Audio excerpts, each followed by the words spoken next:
Sa kalagitnaan ng gabi, isang hitman na nagngangalang Jason Rencio, ang nagmamaneho papunta sa kinaroroonan ng susunod niyang biktima, at pumarada sa labas ng pagawaan ng laruan upang manmanan ito. Nasa loob ng gusali ang sikat na tagagawa ng laruan na si Hans Morris, na nagsusuri sa pinakabagong produksyon ng mga laruan. Sinisiguro niya na maayos ang lahat at inaayos ang huling isang limitadong edisyon ng laruan sa kahon na may magandang music box na tumutugtog. Dinala ni Hans ang maladiwatang laruan, sabay sa pagsasara ng workshop, pumunta siya sa kanyang opisina, kung saan mabuksan lamang ito sa pamamagitan ng isang espesyal na keycard. Doon, tinitigan niya ang larawan ng kanyang ina, na pumirma nito ng may pagmamahal at may nakakatawang mukha. Nang makita ni Jason si Hans sa opisina, naghahanda na siyang magtrabaho, sinasaklaw niya ang pareho niyang sapatos, naglalagay ng guwantes, at tinitiyak ang kanyang baril na may silencer. Nagsuot din siya ng maskara at isang cap upang itago ang kanyang pagkakakilanlan. Maya-maya, ang security guard ng gusali ay nakarinig ng isang ingay at umalis sa kanyang opisina upang hanapin kung saan nanggagaling ang tunog, at isang telepono ang nasa pasukan na may mensaheng nagsasabing ito ay isang bomba na malapit ng sumabog. Nang magsimula ang bilang, nataranta ang gwardya at ginamit ang kanyang keycard para buksan ang pinto. Pagkatapos ay kinuha niya ang telepono at nagbabalak na itapon ito. Gayunpaman, nagulat siya nang si Jason ay mabilis siyang pinatulog gamit ang isang dart tranquilizer. Matapos kunin ang dart at itago ang katawan, pumasok si Jason sa loob at tiningnan ang mga CCTV. Napansin niya ang isa pang gwardya na pumasok kaya pinatay lahat ni Jason ang CCTV gamit ang ninakaw na susi at inundayan ito sabay pinatumba at ginamitan ng pampakalma. Itinago ni Jason ang katawan nito at umakyat sa itaas, binuksan ang opisina ni Hans gamit ang keycard ng gwardya. Nang magkita ang dalawa, tumayo si Hans sa lalong madaling panahon bilang nakikita siya at halos hindi na makapagsalita bago siya binaril ni Jason sa katawan. Tila nagsasabi iyon sa mga laruan ang gagawin sa nangyaring pagkamatay ni Hans. Sinisiguro ni Jason na wala ng buhay si Hans at nakita ang larawan ng ina nito na may nakapirmang hugis laruan. Nakita rin niya ang isang laruan na engkanto na tumutugtog.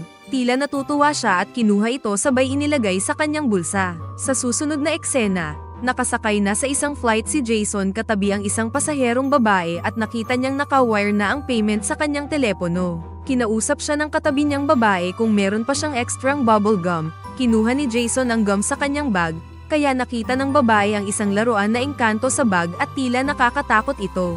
Ilang sandali nakarating si Jason sa airport kung saan nakita niya sa isang balita ang pagpatay kay Hans at di umano isang hitman ang gumawa sa pagpatay. Pagkatapos umakyat si Jason sakay ng escalator at may isang laruan na batang payaso na dala ng babae ang tila nakatingin sa kanya. Kalaunan nakarating si Jason sa gusali ng kanyang apartment at may isa na namang laruan ang nakatitig sa kanya sa lamesa ng receptionist. Nang makarating siya sa kanyang apartment, nakakita na naman siya ng laruan na toy duck at nagkaroon siya ng kaunting kaba, kaya inilagay niya ito sa labas ng balcony. Pagkatapos niyang maligo, tiningnan niya ang kanyang computer na nakawired na ang bayad, at ang bagong misyon niya sa London. Inilagay ni Jason ang koleksyon ng mga bagay na kinukuha niya sa tuwing natatapos ang kanyang misyon. Kinagabihan sandaling nakatulog si Jason sa sofa, nang makarinig siya ng doorbell sa labas ng kanyang apartment kung saan hinatid ng receptionist sa kanyang pinto ang isang package. Napansin ni Jason ang package na walang nakasulat kung kanino nanggaling sa halip, nakasulat sa papel ang isang guhit na nakita niya sa larawan ng ina ni Hans. Tila nagdududa si Jason sa kahon dahil ang nasa isip niya isa itong pampasabog at kailangan niyang mag-ingat sa pagbubukas nito. Gamit ang kutsilyo dahan-dahan niyang binuksan ang kahon ngunit tumambad sa kanya ang isang set ng laruan na sundalo na may kasamang sandata, sasakyan at mga sasakyang panghimpapawid na may sticker ng surprise bonus. Nakatatak dito ang pagawaan ng laruan ni Hans. Ininspeksyon ng maigi ni Jason at napagtanto na isa lamang itong laruan at wala naman itong kakaiba na magiging sanhi ng panganib. Naisipan ni Jason na uminom ng soda, nang napansin niyang nahulog sa sahig ang mga laruan. Medyo kinabahan si Jason at tiningnan kung ano ang nangyayari. Ngunit sa sandaling nakita niya ang kahon na wala ng laman, gumalaw ang kurtina sa bintana ngunit wala namang tao doon. Ilang sandali pa nagkaroon ng pagkawala ng kuryente kung saan naputol ang isang cord ng ilaw. Nakita niyang namamatay din ang ilaw sa kusina kaya nilapitan niya ito. nang bigla na lamang siyang tinusok ng maliit na bagay sa kanyang paa kung saan isa itong sandata ng laruan na sundalo. Napagtanto ni Jason ang tila isang laruan ay nakikipaglaban sa kanya, kaya naisipan niyang umatras ng dahan-dahan at sinilip ang ilalim ng grill, nang biglang nagpaputok ang mga maliliit na laruan na sundalo kung saan natamaan siya sa iba't ibang bahagi ng katawan. Pumunta siya sa banyo upang doon magtago.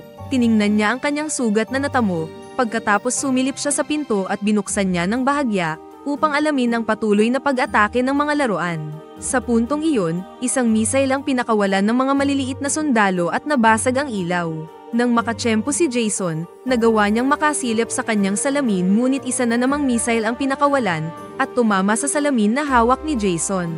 Mabilis niyang isinara ang pinto at inalis ang mga tipak ng salamin sa kanyang balat, napansin niyang may mga karagdagang sugat siya. Dahil ang banyong ito ay kumukonekta sa kanyang kwarto, nagmamadali siyang pumunta sa kanyang nightstand para kunin ang baril na itinatago niya doon. Pagkatapos lumabas si Jason at nagsimulang magpaputok sa kaaway, na nagtatago sa ilalim ng sopa. Bagamat tinamaan siya ng mga bala, sa pagkakataong ito ay nagawa niyang iwasan ang ilan sa mga paparating na apoy. Mabilis siyang tumawid sa apartment at humigop ng alak diretso sa bote bago kumuha ng isa pang nakatagong sandata. Habang papalapit siya sa sopa, muli siyang nagpaputok, itinutulak ang mga kasangkapan. Nang huminto ang kaaway sa pagbaril, inalis niya ang mga una ng sopa at sinimulang barilin ito habang sumisigaw. Nang naubusan na siya ng mga bala, kinuha niya ang kanyang unang baril at marahas na binaligtad ang sopa upang ipakita ang kanyang kalaban, isang grupo ng mga laruan na sundalo mula sa isang kahon. Ang ilan ay nakababa na, ngunit ang mga natitira ay muling nagkukumpulan at nag-iipon ng kanilang mga sasakyan at armas. Dinurog ni Jason ang dalawa sa kanila bago sila gumanti ng putok, na nagudyok sa kanya na bumaril pabalik. Samantala ang ilang mga sundalo ay namamahala na sumakay sa kanilang mga helicopter, na lumipad at nagsimulang maglunsad ng mga missile. Biglang pumasok ang mga helicopter, hiniwa ang kanyang mukha at mga kamay gamit ang kanilang mga rotor, na ginawa niyang ibinaba ang kanyang baril. Mabilis niyang kinuha ito at pinababa ang isang helicopter, ngunit pinapayagan lamang nito ang iba na magpaputok muli ng mga missile sa kanya. Naiwan na walang pagpipilian, umatras si Jason sa banyo. Matapos i-lock ang pinto, tumitig siya sa salamin, laking gulat niya sa dami ng dugong nawala sa kanya. Sa nanginginig na mga kamay, nililinis at dinidisimpekta niya ang kanyang mga sugat, nanginginig sa sakit. Saglit siyang umiinom ng tubig para pakalmeyan ang sarili bago maingat na ibenda ang kanyang kamay. Sa sandaling iyon, bumagsak ang isang missile sa pinto, at lumipad ang isang larwang helicopter. Mabilis na nag-iisip, gumamit si Jason ng tuwalya upang saluhin ito at pagkatapos ay galit na tinapakan ito. Ang isa pang helicopter ay pumasok at nagpaputok ng missile, ngunit si Jason ay hindi napigilan. Matapos matiyak na wala na ito, kinuha niya ang tuwalya at itinapon ang mga sirang laruan sa banyo, at inalis ang mga ito. Sa wakas ginamit niya ang tuwalya para takpan ang butas ng pinto. Narinig ni Jason ang kakaibang ingay mula sa banyo, kaya naghagis siya ng hair dryer sa banyo. Ang nagresultang short circuit ay nag-aalis ng mga sundalo, ngunit pinuputol din nito ang mga ilaw sa banyo. Hindi sigurado sa susunod na gagawin, umupo si Jason para maghintay. Pagkatapos uminom ng tubig, napansin niya ang isang lata ng bug spray na nahulog mula sa cabinet at ibinulsa ito bilang dagdag na sandata. Bigla siyang nakakita ng paggalaw sa may pintuan at naghahanda siyang bumaril, ngunit natuklasan niya ang isang piraso ng papel na itinutulak papasok. Kinuha niya ang papel at nakitang may nakasulat na, "Sumuko", na nagudyok sa kanya na isulat ang isang insulto dito bago pinababalik ito. Nakita niya ang mga sundalo na nagpapaputok ng kanyan. Pikit na umiwas si Jason habang pinasabog ng kanyan ng isang mas malaking butas sa pinto. Nagpatuloy ang putok ng kanyan, na lalong sumisira sa pinto hanggang sa halos wala ng kahoy na natitira. Nang walang ibang mga pagpipilian, umakyat si Jason sa bintana at natagpuan ang kanyang sarili sa isang tiyak na ungos sa itaas ng lungsod. Maingat nag-navigate siya sa gilid at nagtatago sa likod ng dingding sa tamang oras upang maiwasang makita ng papalapit na helicopter. Maingat na tinungo ni Jason ang isa pang bintana, ngunit sa sandaling iyon, nakita siya ng isang helicopter at binaril siya sa mukha bago naubusan ng mga bala. Sa kabila ng tama, nagawa niyang manatili sa kanyang mga paa at gumanti ng putok, gamit ang kanyang huling bala sa pag-apoy sa helicopter, na naging sanhi ng pag-crash nito. Pagpapatuloy sa gilid ng gusali nilalabanan niya ang sakit mula sa kanyang sugat sa tainga. Habang nakahawak sa isang tubo, nadulas siya ngunit sa kabutihang palad napunta siya sa kanyang balcony. Nagtago sa likod ng grill, sumilip siya sa loob at nakita niya ang mga sundalo na muling nagsasama-sama para gumawa ng bagong diskarte sa kanilang natitirang kanyan. Habang naghahanap siya ng plano, nakita ni Jason ang isang rubber duck, isang lighter, at isang extinguisher sa tabi ng grill. Ilang sandali pa lumutang ang rubber duck sa pool na umaakit sa atensyon ng mga sundalo at nilinis ang pinto para makalusot si Jason sa loob. Sinurpresa niya sila sa pamamagitan ng pag-spray sa kanila ng extinguisher, ngunit ang pangalawang koponan ay mabilis na lumapit mula sa likuran, nagpaputok at sinira ang isang collection niya sa cabinet. Pinagsama niya ito sa spray ng bug upang lumikha ng pansamantalang flamethrower gamit ito upang sunugin ang mga sundalo. Sa sandaling nakapagdulot na siya ng sapat na pagkawasak, kumuha si Jason ng kutsilyo at brutal na pinutol ang mga sundalo, at sinaksak pa ang isa para panoorin itong namimilipit sa sakit. Biglang binaril ng mga sundalo na nakalubog sa bula ang rubber duck nang tuluyang natuyo ang extinguisher. Bago pa nila maibalik ang kanilang mga baril kay Jason, gumanti siya sa pamamagitan ng paghampas sa kanila ng sarili nilang kahon. Sa pag-aakalang tapos na, sinuri ni Jason ang mga sirang laruan ngunit wala siyang nakitang interes. Binibilang niya ang mga ito at ikinukumpara ang mga numero sa kahon upang matiyak na walang nakatakas. Nasiyahan, itinapon niya ang mga ito sa pagtatapon ng basura at binuksan ito, na ginawang alikabok ang mga laruan. Matapos malinis ng maayos ang kanyang mga sugat, pumasok si Jason sa kanyang pool para magpahinga. Gayunpaman, bigla siyang nakarinig ng ingay at nakaramdam ng matinding pananakit sa kanyang braso. Mabilis na lumabas sa pool, tiningnan niya ang tubig ngunit wala siyang nakitang kakaiba. Nang mapansin niyang malalim ang hiwa sa kanyang pulso, binalot niya ito ng tuwalya bago bumalik sa kanyang kwarto. Nananatiling mapagbantay, kinuha niya ang magnet na may mga emergency number mula sa kanyang refrigerator at maingat na lumalakad pabalik upang umalis sa apartment nang hindi nahuli. Pinindot niya ang elevator button para bumaba ngunit pilit na nag-relax, may naririnig pa ring gumagalaw sa bubong ng elevator.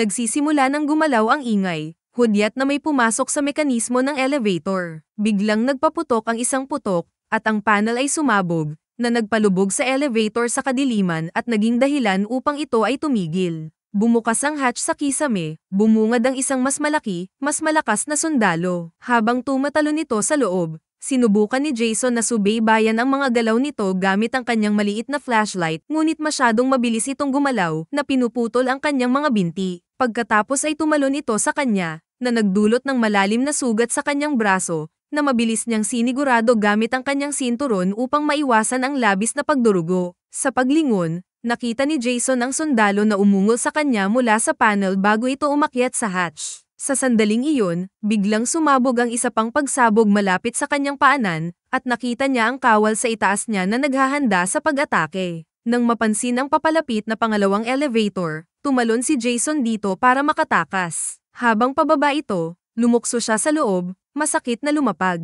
Sa pag-aakalang ligtas siya, pinindot niya ang isang buton, ngunit sinundan siya ng sundalo, na nakatago sa kanyang sapatos, at nagsimulang umakyat sa kanyang katawan. Pagkatapos ay sinaksak siya ng sundalo, ngunit naitulak ito ni Jason. Nang makarating ang elevator sa reception at bumukas ang mga pinto, nagkukunwari na nahimatay si Jason. Lumapit ang sundalo upang tapusin siya, at natuklasan lamang na nawalan lang ng malay si Jason. Hinawakan niya ang laruan na sundalo at itinulak ito sa gilid, kung saan nagbabantang magsara ang pinto. Sinubukan ng maliit na sundalo na pigilan ito, ngunit hindi ito sapat na malakas, at ang pinto ay nagsara. Nadurog ito. Pagkatapos ay napansin ni Jason ang isang beep na ingay at sinuri ang katawan ng laruan, nakakita ng bomba sa bag nito. Tumawa siya bilang pagbibitiw bago sumabog ang bomba, na lumikha ng isang napakalaking pagsabog na nagpapadala ng apoy sa buong lagusan. Bumalik ang eksena sa apartment, ang sticker sa kahon ay natanggal na nagpapakita ng isang bonus na sorpresa mula sa ina ni Hans, isang komando at isang thermonuclear na armas.